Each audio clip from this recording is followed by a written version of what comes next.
It's the end of August, 1974. Okay, I'm going to be 70 in July, so you don't have to do the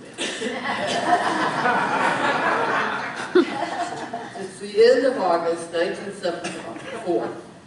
I'm a GS4 clerk typist at Pacific Fleet Headquarters in Pearl Harbor. I am in a dead-end job.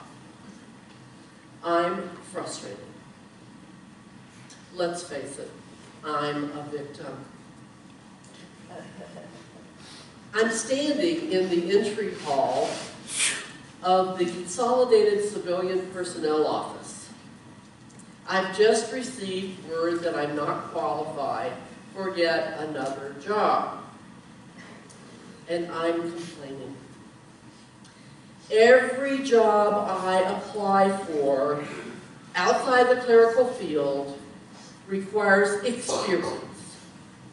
How can I get experience if I can't get a job that gives me the experience? Several staff members of the personnel office are in earshot of my complaint. And one of them is the Equal Employment Opportunity Officer. Her name is Barbara Sugami. And Barbara suggests that perhaps I could go back to school because a bachelor's degree can be substituted for experience in most professions. With what I'm sure was a victim's whine, I replied, I can't afford to go back to school. I can't quit my job and go back to school. And Barbara replied, then shut up and quit complaining. I was aghast. How dare she talk to me like that? How dare she tell me to shut up and quit complaining? At that moment, I didn't know the words, but I'm sure I saw Barbara as a persecutor. And I was her victim. I had shifted from being a victim of the system to being a victim of Barbara in just a heartbeat with those words. But there was something in me that saw it differently. There is no way I'm going to shut up and quit complaining.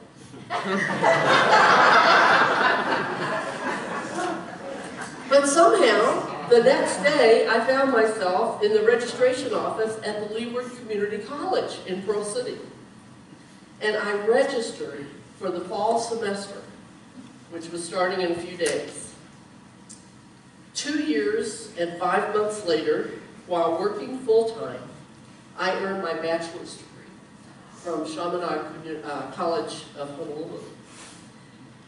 I earned it while working full-time, and I graduated with a 3.5 average and was only a victim for a few moments when I realized that at a 3.6 I would have graduated with honors.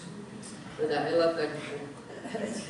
And the interesting thing is that 5 months before I completed my degree, I was selected for what was then called an upward mobility position as a personnel management specialist trainee, which, by the way, required no experience or education. You just had to have potential. But I think by going back to school and doing all the stuff showed my potential, so it wasn't wasted. In the years ahead, I went from being a GS5 to a GS7 to a GS9 to a GS11 to a GS12 to a GM13. And a top-level manager at the Department of Defense Inspector General's office asked me to apply for a position in her organization, which would have led to being a 14 and a 15.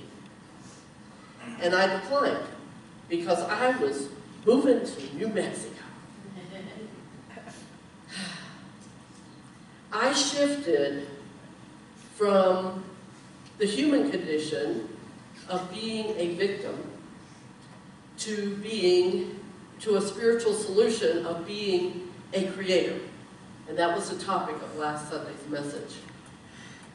That shift from victim to creator. And to get to today's message, I transformed my persecutors into challengers. So see, the human condition is either being a victim, okay, or being a persecutor, or being the victim of a persecutor.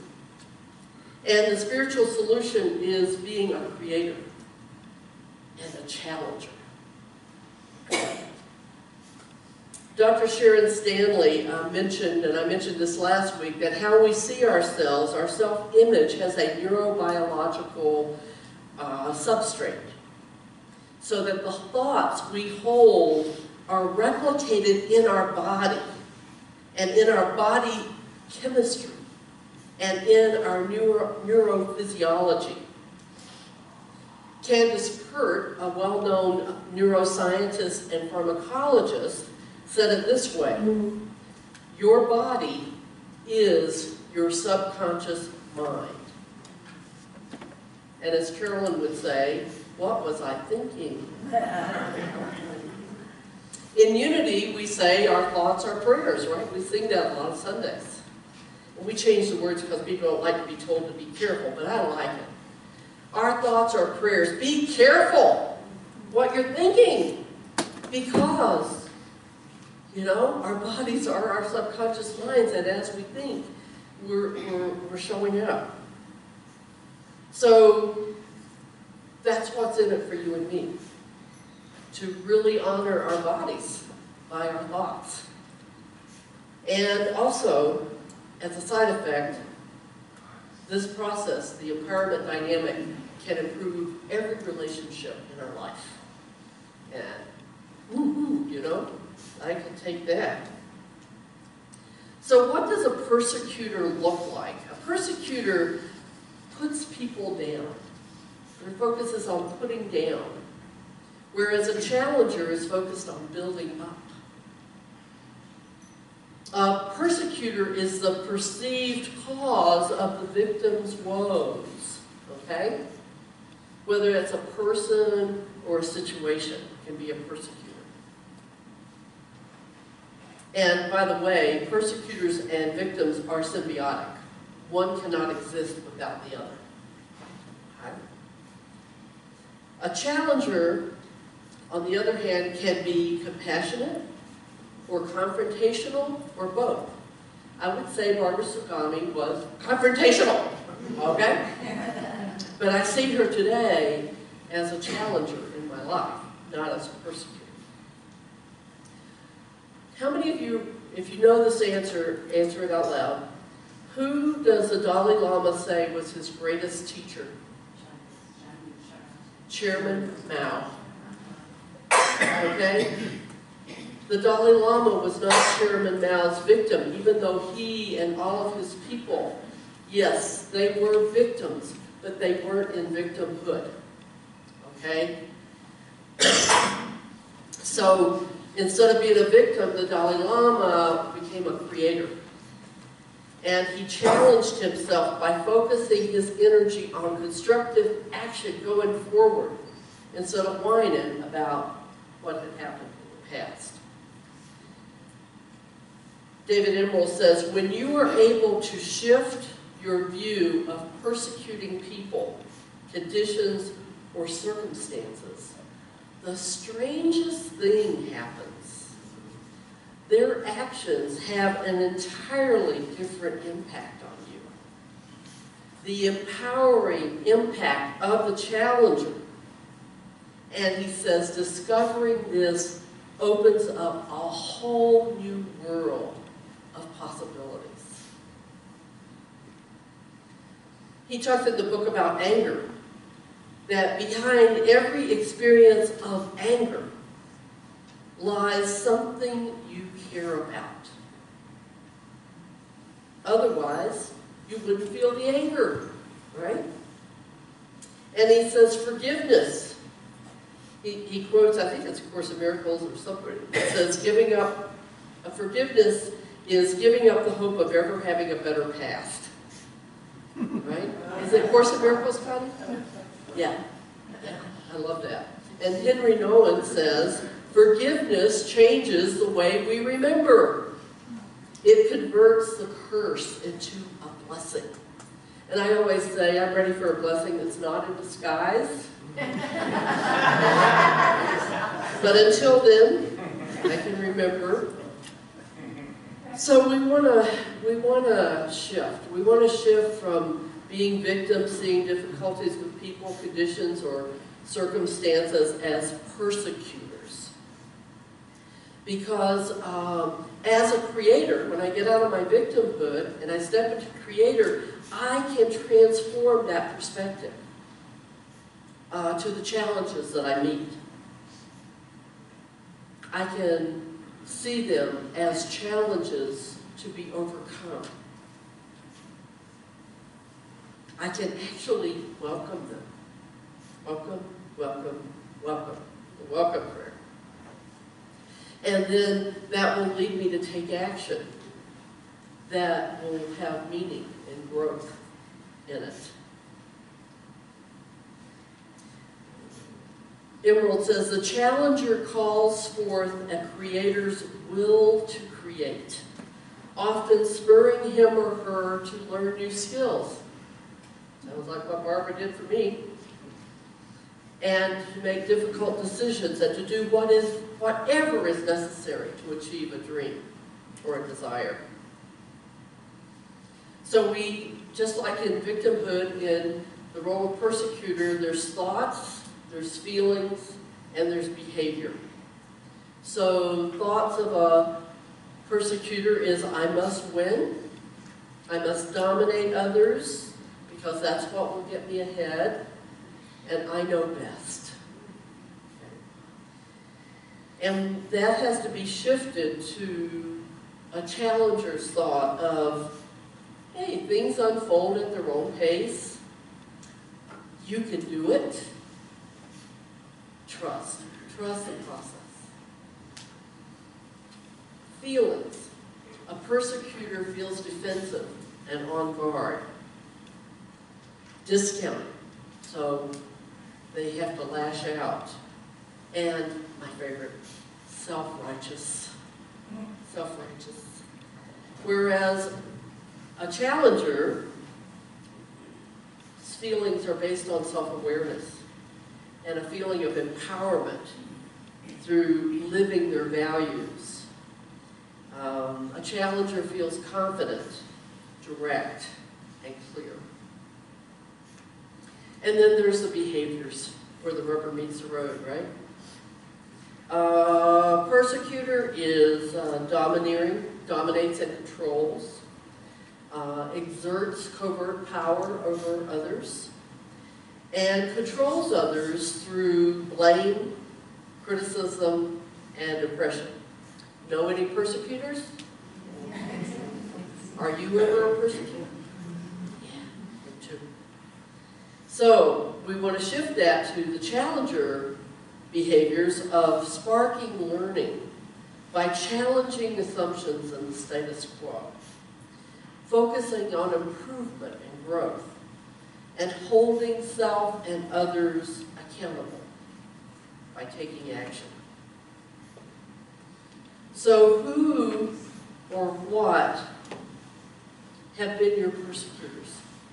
And you can shout it out if you want. Oh, come on. Just don't mention anybody's name in this room. Your dad? Christianity of my youth. The Christianity of your youth. I can buy that one. My law professors. Your law professor. Yeah. I still remember their name. The other night, Paloma, my Tibetan Terrier, woke me up and I let her out. I was grateful she woke me up to go out. And then I couldn't get back to sleep. And I was feeling like a victim of not being able to go to sleep, but then I realized No, I'm a victim of Paloma. So even my sweet dog, I can make it to a persecutor. Okay? So think about those, that law professor, those different people. How have they actually challenged you to learn and grow? How have they maybe demonstrated for you how you don't want to be? You know, if you really look at them, you can see how instead of thinking of them as persecutors, to see that they are challengers. You know, a little bit of a challenge, but that's why we're meeting on Wednesday nights to talk about these things. Yeah. Yeah, what did they bring into my life by the way they were, the situation, whatever? Space and possibility. Faith and possibility. No, space. Space. Space. Space. Of possibility. A space of possibility. They created a vacuum that you had a chance to step into. Yeah. Yeah. So, you know, it's like if I could be aware that I feel persecuted, then I can say, well, how can I shift that? How can I see that as a challenge and help it bless me? Jacob at Jabbok Fork, you know, I'm not much of a Bible scholar, but I love the story. And he wrestled with the angel until daybreak. And at daybreak, the angel said, you've got to let go of me because the dawn is breaking. And Jacob said, I will not let go of you until you bless me. So that's what I invite us to say to all of these persecutors that we still are carrying with us. Find the blessing. You know, don't let go of them until they bless you. Until you can shift from seeing them as persecutors to challengers. So how do we do this? Prayer and meditation. You're right, baby. That's the first way. Every Sunday, prayer and meditation. And last week, it applies to this week as well. As you're reading the book or you think about the message, you know, just connect those thoughts and those that reading with your own body. Just be aware. Come to the present moment and be aware and allow for a transformation that happens when we just observe it. We don't have to fix it. We don't have to be the rescuer. That's it. We can, just by the act of observing where I feel that persecution, that victimhood, or whatever, wherever I feel it in my body, the very act of observing it and honoring it transforms it. It's that easy. I certainly encourage you to read the book. It's a wonderful book that's very easy to read. And as Deb was saying about the Mission Center partnership, that it's a great way to do shadow work, you know, is to be able to identify this dreaded drama triangle of victim, persecutor, rescuer, and shifting it to creator, challenger, coach.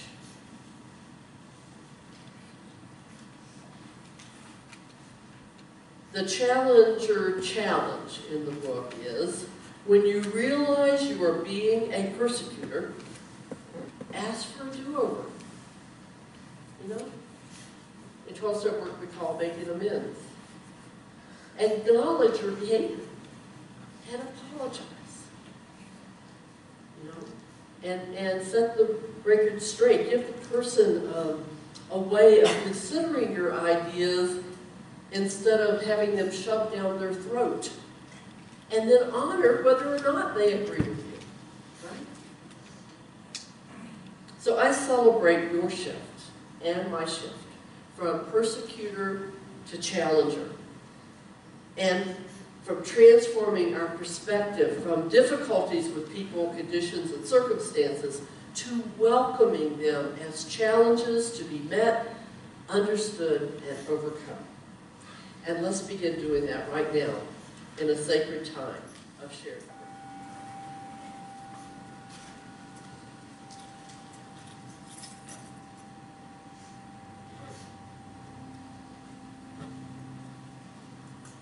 I invite you to become present to this moment.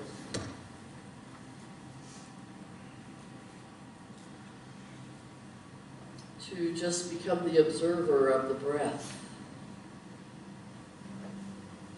allowing it to find its own rhythm and pace.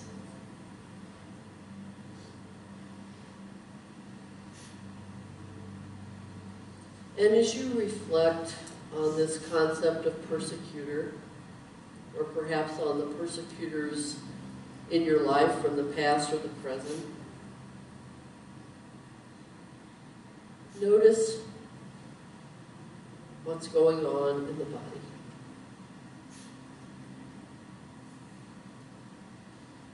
What's happening?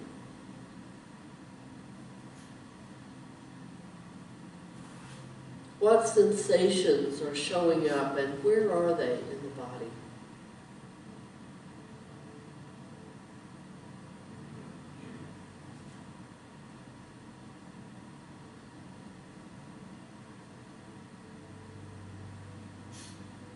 And just bring your attention to that place in the body where the sensations are calling your attention.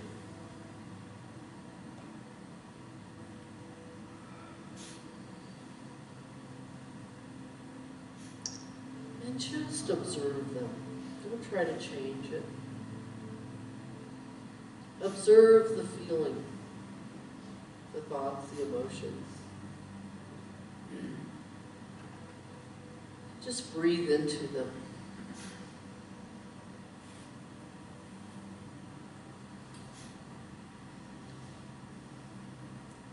Often the massage therapist will say, breathe into that stuck spot, right? Just breathe into it.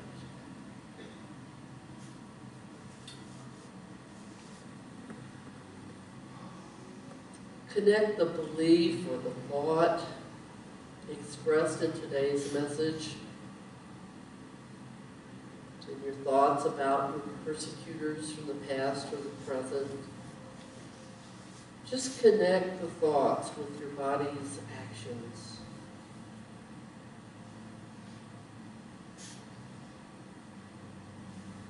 Knowing that as we do this in the silence in a few moments, we are allowing for a small transformation of that belief system. So let's allow that small transformation of that belief system to happen in the silence.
And as we gently bring our attention back to this time and place,